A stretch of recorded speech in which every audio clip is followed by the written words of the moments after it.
You miss me? No, I can't. Oh, maybe Mess, look at Madrid. Oh, that was great. He knows what he does. He knows what he does.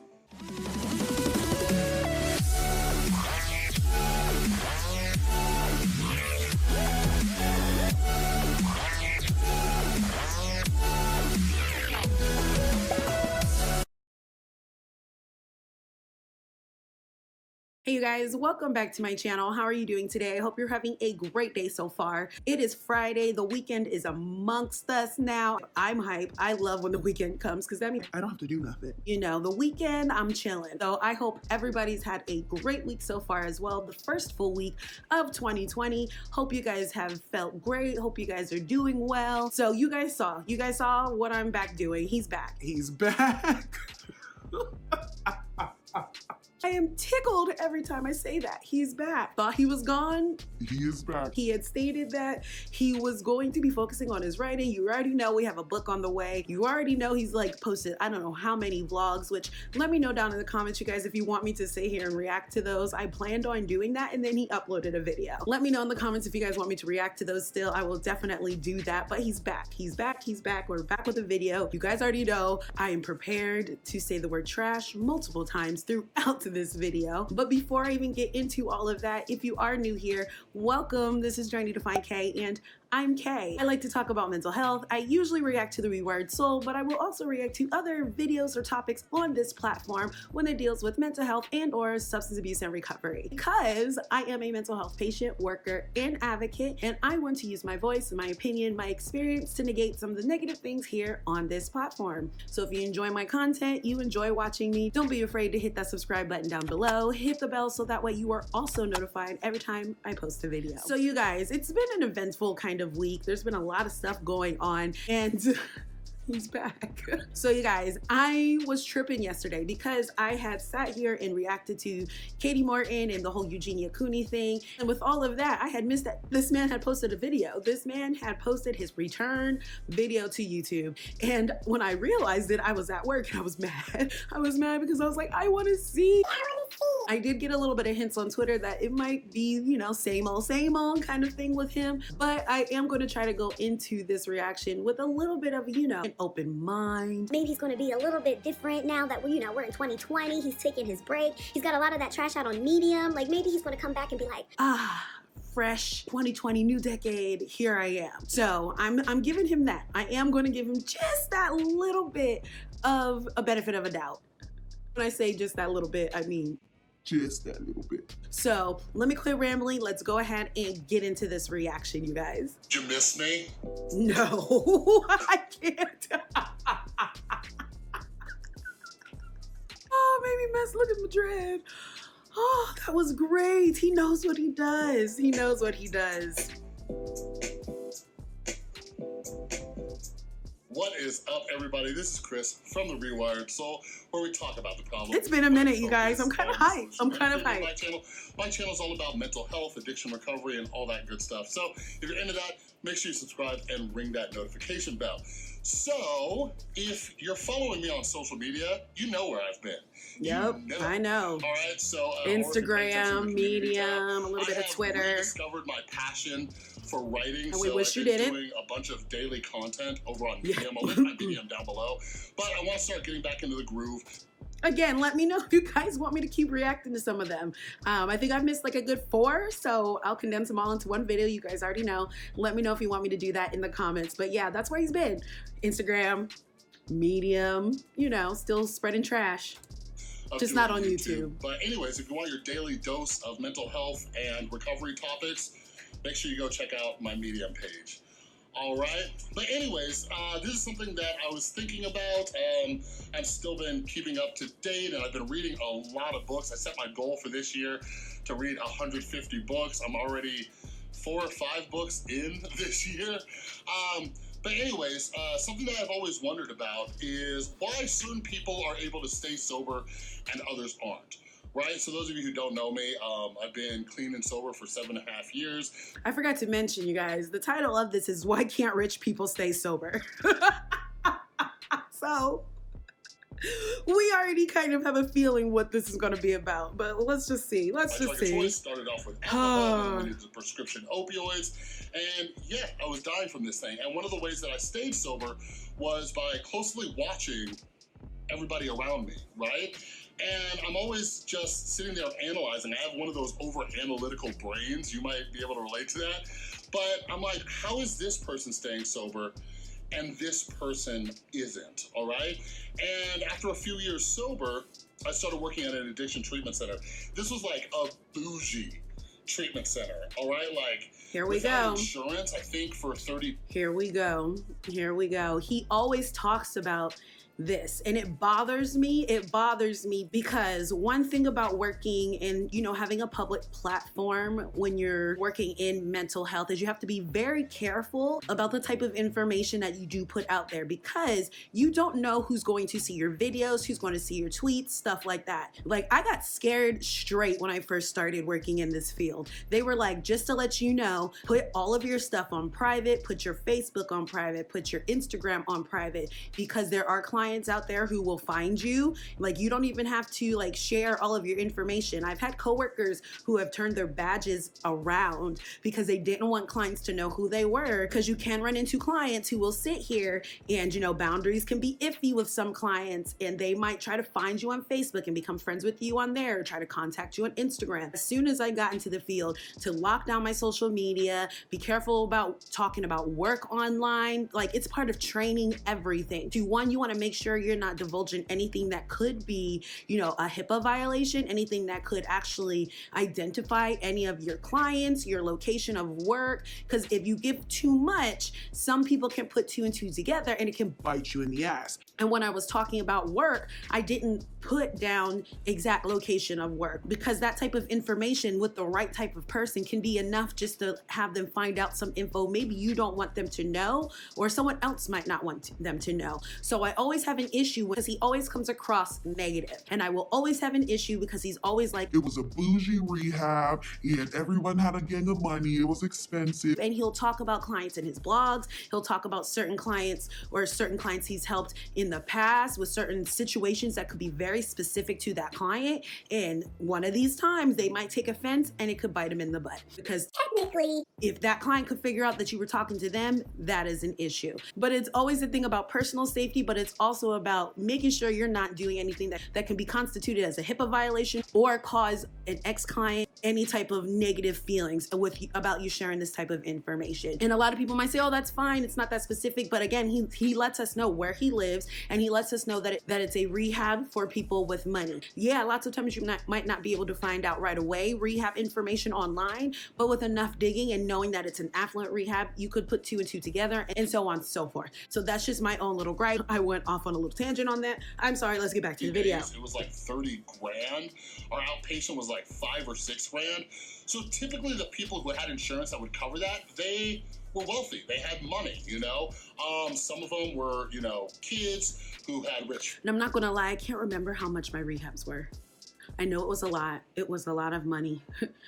I know it wasn't that cheap. Like, I know it wasn't that cheap. Families. And we were, other people were. and most of our clients were, you know, the state insurance. So yeah, but we did get affluent clients as well. It just depends sometimes on what's available and where you get the treatment. And I also want to share that just because it was a rich rehab doesn't mean that everyone who went in there was rich. because there's different types of grants, there's just different types of funding that these rehabs and institutions can use to make sure they fill the beds so that they can continue to get the funding and stuff like that. Whole nother conversation. Just have a problem with him sharing that it's an affluent rehab because of the statements he says, the stories that he shares, and we all know where he's located. If someone takes offense or anything like that, it could be considered unethical. It could be considered a HIPAA violation. It could be considered a lot of things. Just well off in their life. They had, you know, great careers, because people who are addicts, they're hard workers, man. Like, some of the most successful people I know are either addicts or addicts in recovery. Like, we're the type of people where we set our mind on something and we go after that thing. You know, unfortunately, some of the times or most of the time it's drug or alcohol, you know? But anyways, through working at the treatment center and through my own years of recovery, I've noticed this pattern of people who are well off financially, and they struggle staying sober. And I always ask His myself, bias is why showing. that? He has So such an currently, issue with rich people. I um, can't. I'm reading this new book. So I just got I introduced can't. to This whole video is just going to be his whole, just him spieling about his issue.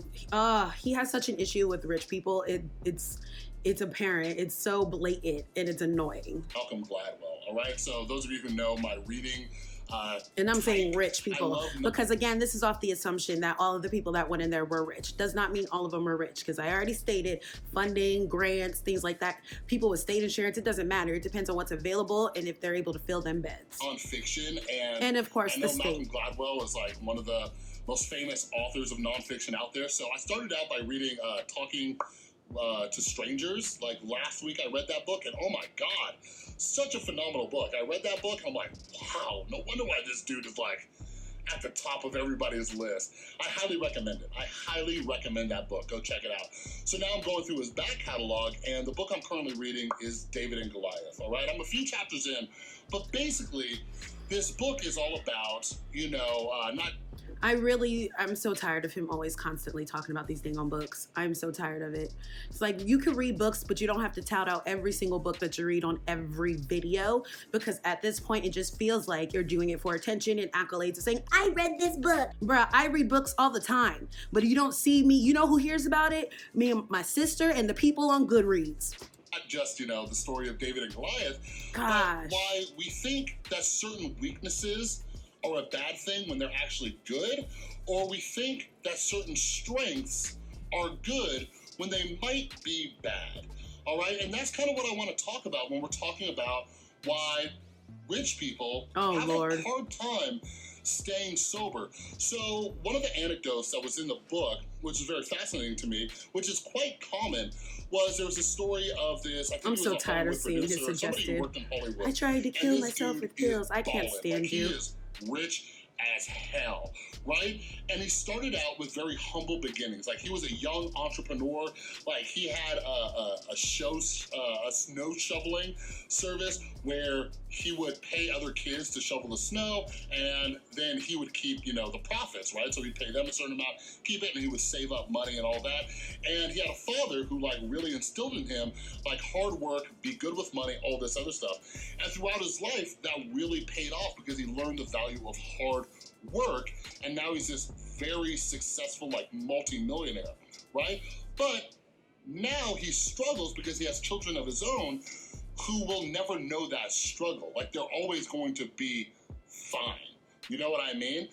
So this is kind of what I think about when it comes to recovery, because so many of us, and even if you're not trying to recover from a drug addiction, but even, depression, anxiety, trauma, all these things, we look at them as a weakness, but through my years of sobriety and looking back at my own personal journey. I think that is something that we need to help people reframe. It's not a weakness. I always say that I'm not suffering from my mental illness or my mental health or my recovery or anything like that. I'm not suffering. I'm living with. All dependent on how we reframe this thinking. So I definitely understand back in the day, a lot of times in the way it was pushed is that it was a weakness. It was something we should be ashamed of. Which furthers that stigma. We need to stop and reframe and say, you know what? I'm not suffering. It's not a weakness. It's something that I'm living with, learning about, and coping with. And even that can sometimes sound a little negative. One thing, as much as I can't stand Kanye West, one thing I will give him is when he said his bipolar is his superpower. I liked how he stated that, but that is a great way of reframing a mental illness that most times people look at as a negative, and which again pushes that stigma. I am grateful today for the struggles that I've been through, right? Because I think one of the biggest weaknesses, the Goliath out there, is people who are financially stable when they get sober or even rich. We see a lot of celebrities who are constantly in and out of rehab, in and out of rehab, in and out of rehab. And if you're a recovering addict like me, that's because addiction knows no bounds. It doesn't discriminate. It doesn't matter if you have a lot of money or not. That's addiction. That's addiction, period. You look at these people, you're like, what's going on? But from my experience, addiction, it seems to be that is their biggest crutch, right? Because I just want you to put yourself in their shoes real quick. When you're rich, especially if you're famous, right? You have a ton a ton of yes people all around you. You have enablers just surrounding you. There are some people who are hanging around you just to, get clout, or they like that you could take them out to fancy dinners and expensive vacations and all that. Like, how many of those people are going to tell you what you need to hear when it might mean losing their meal ticket? You know what I'm saying? But it's also hard for them to lose anything. Like, when you have that much money. I mean, I get it. That is something that I have an issue with, is when people have, yes men that aren't holding them accountable. I always ask, like, hey, where's your friends? What's going on? Why aren't they trying to help? I get that, but it also comes down to the person. You can't turn to your friends and expect that your friends, or who, works for you, or whatever the case is, are going to be the ones to always hold you accountable, because personal accountability is needed no matter what. This reminds me of the documentary Kevin Hart did. He just did it, and it annoyed the crap out of me, because he did the kind of same thing of, all my friends, they're the ones who hold me accountable. I don't have yes men around, so I cheated because they weren't around. I get you want to have people that hold you accountable, but you can't count on your support system to be your sole source of accountability. You need to hold yourself accountable as well. And that's a big thing. Like I said, rich people or famous people, or whatever the case, addiction is addiction. It doesn't discriminate. It all still comes down to, no matter your financial status, race, color, whatever the case is, it still comes down to you implementing these changes and working towards fixing whatever addiction or mental health concerns you have. It is great to have a great support system, but we can't sit here and throw the blame on them and say, oh, rich people have a lot of enablers, that's why they're doing it. No, let's also make sure we keep them accountable too, because addiction is addiction. People come and go in our lives, but if you aren't holding yourself accountable, and it doesn't matter if it's cheating on your wife, if it's addiction, if it's losing weight, whatever the case is, if we lose that self-accountability, then we will never ever be able to move forward or have success in whatever goals that we're trying to reach, because we're looking for that accountability from someone else. And that can lead into that mindset of, well, if they let me do it, or if they don't tell me not to do it, I can do it. And that's a problem. Very careful, Chris. It's difficult to get sober and stay sober because there's not really any drawback to keep using. You know what I'm saying? Like, think about it. Like, if you keep using, let's say you lose like a gig, right? A job, a tour, whatever it is, you still have an insane amount of money, right? Like, before Michael Jackson passed away, he was struggling with his addiction, but there were, I remember, because I was such a huge fan of Michael Jackson. Fun fact, my middle name is Michael, named after Michael Jackson. But anyways, he was struggling with his addiction before he ended up passing away, before that big tour he was going to go on, right? But like, even if that tour didn't happen, even though some of it was to make some money back because he was in a lot of debt, like, he would have been fine. He would have still had his mansion. So when you look at rich people, like, the only thing they really have to fear is death. But one of the issues with drug addiction is... No, or they could fear that they use up, they do the same, it's the same thing no matter what. Even if you're poor, you have, a lot of times for some people, all they have to fear is death. Because sometimes, again, it doesn't matter if you lose all your money, it's addiction we're talking about. We're talking about addiction. This is where it's like, okay, I get you're trying to make some type of point, saying, well, all they have to worry about is death because they have all this money, and since they have all this money, they can keep on using. No, there's other things that people have to worry about when they do that. It's their health concerns. Maybe they're going to lose their liver because they keep drinking, or whatever the case is. It's their mental health. Maybe their families. There's other reasons why people quit their addiction outside of just because they didn't have any money, they lost their house, or whatever the case is. Because there's plenty of people who are homeless who are still in their addiction, and they don't have what we would as normal society consider things to aspire for. So we got, again, like, I think it'll ever happen to us, even though there are countless statistics out there that talk about how tens of thousands of people each year are dying in the United States alone from opioid addiction, right? That's not even including alcohol, cocaine, meth, all these other drugs, right? We know all these people are dying, but in the mind of an addict, it's not going to be me. It's not going to be me. And this is wherever you're at on the financial spectrum, right? There you go. So when you combine that with the fact that you're not going to lose that much when you're financially well off, like, it's difficult Because again, we're not just thinking that everyone just values money as the end all be all of happiness and being happy in life. And that's what I feel like he really focuses on when he talks about rich people, is because he really equates money with happiness, money with living a successful life. People in addiction, there's so many different reasons. And again, he should understand this, working in treatment and things like that. You worked in an affluent rehab. What were some of their reasons they might have given at that time as to why they were there? It doesn't just have to be because they ran out of money, they lost their home or anything like that, because you already said it's on all spectrums. I already said homeless people still are out there fighting with addiction, and they don't have what we would consider something to make you want to stop. So that's not the only basis. It's just addiction. That's what addiction is. Addiction isn't linear. You're not going to just go into an affluent rehab at one time because you have all this money and be fixed. That's with anyone. That's everybody. Oh my God. He didn't have nothing to post. He had nothing to post, nothing else to talk about. You do good on your medium, you could post about every little crap thing. But this, you thought this was safe. Forget. I remember, like, this isn't even just one story. Just one story popped in my head. But I remember a guy who got pulled over for a DUI, and he was thinking, thank God, now I have to get help, right? Because oftentimes we need some kind of rock bottom, some kind of crazy thing to happen to us to get back on the right track. Right? And for a lot of people who have a ton of money, that's not going to happen to them.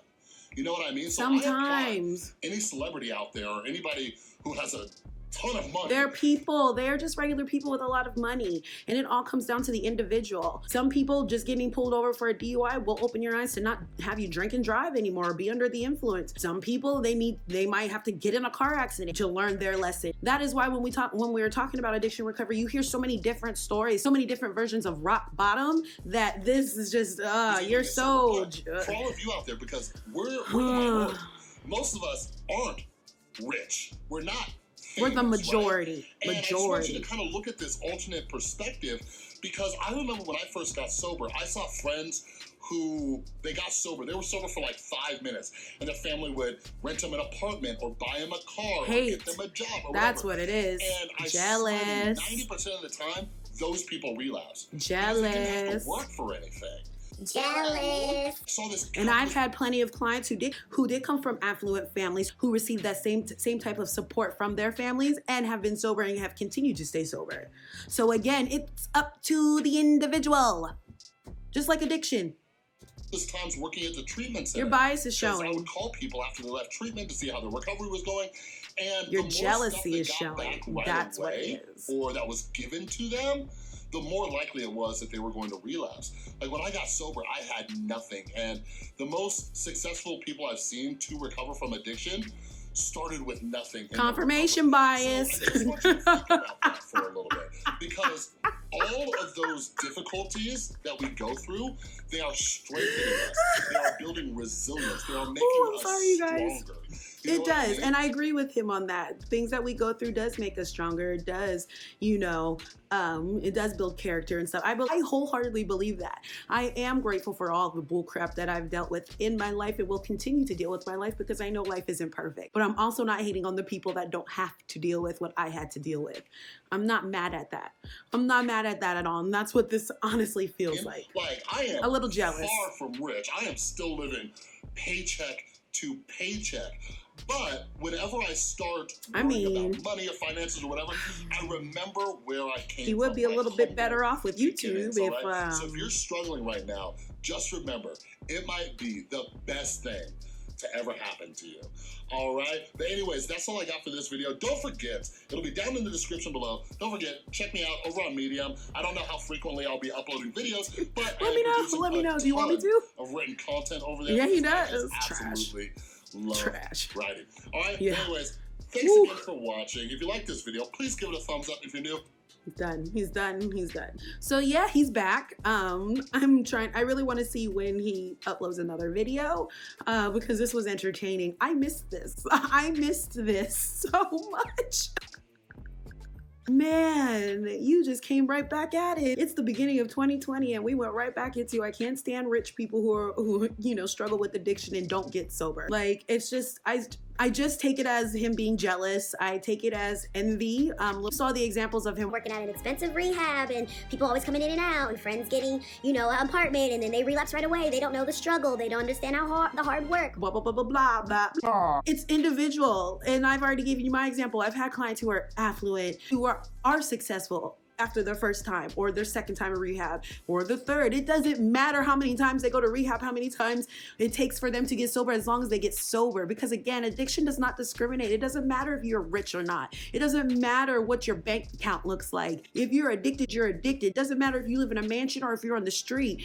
Addiction is ugly and it affects so many people. So I don't understand where you feel you did anything beneficial by popping on this platform, coming back. You could have stayed gone. You could have stayed gone for this content because you did exactly what you did in 2019. And if he doesn't post a video anytime soon, I'll know for sure that this was a test video to see if we're still paying attention. But then on top of it, to see what the response is. Because he did it in the first second. He wanted people to miss him. He wanted people to wait for his videos to come back. He's been spilling his crap on Medium and he could have stayed over there for this type of content because all you did was once again double down on your little jealousy, your bias, whatever the case is when it comes to rich people and addiction. I don't know where that comes from. I need you to sit down and examine that for me, sir. That would be Great. And again, I stand by the fact I don't like him sharing, you know, too much information about the rehab anyway, especially when it's condescending and against people who have money that were able to go there. Because let someone who went there see him online and say, oh, wow, this guy really thought he really didn't like us, did he? You know what I mean? Just things like that. We have to be careful working in this field with the type of message that we do give out there. I'm not saying we're perfect. I'm not saying we don't have our own good days and bad days, but this man consistently doesn't seem to understand that this is not okay. Like, what are you doing? We can't sit here and swear to goodness we're making, you know, the non-rich people feel better because rich people can't stay sober because they don't know how to struggle. They don't know the struggle. Like, it's such trash thinking. That's horrible thinking. I don't like it. He's back with full force, you guys. So I'm just going to be sitting here waiting patiently for his next video. We'll be uploading other videos as well, other topics I want to talk about with you guys alongside of mental health, addiction, and recovery. I want to hear from you guys down below. Let me know, what did you guys think of his welcome back video? What did you guys take away from his whole points about rich people and how they can't stay sober? And also let me know down in the comments if you guys want me to react to some of his blogs. Like I said, he's been posting daily, or like he said, he's been posting daily. I've missed out, but I want to hear from you guys if that's something you want to continue to see. Let me know, you guys, in the comments. If you made it this far and you haven't subscribed, don't be afraid to hit that subscribe button down below if you want. Hit the bell so that way you are notified. Hit that thumbs up or thumbs down. Let me know, how do you like this video? I want to hear from you guys. I always appreciate you guys for taking the time to watch me, commenting, talking to me. Let me know what's up, your thoughts and opinions. I can't believe I'm 20 away from 300 subscribers. I'm tripping. I thank you guys so much. It's always greatly appreciated. Until I see you guys in my next one, I'll talk to y'all later. Bye.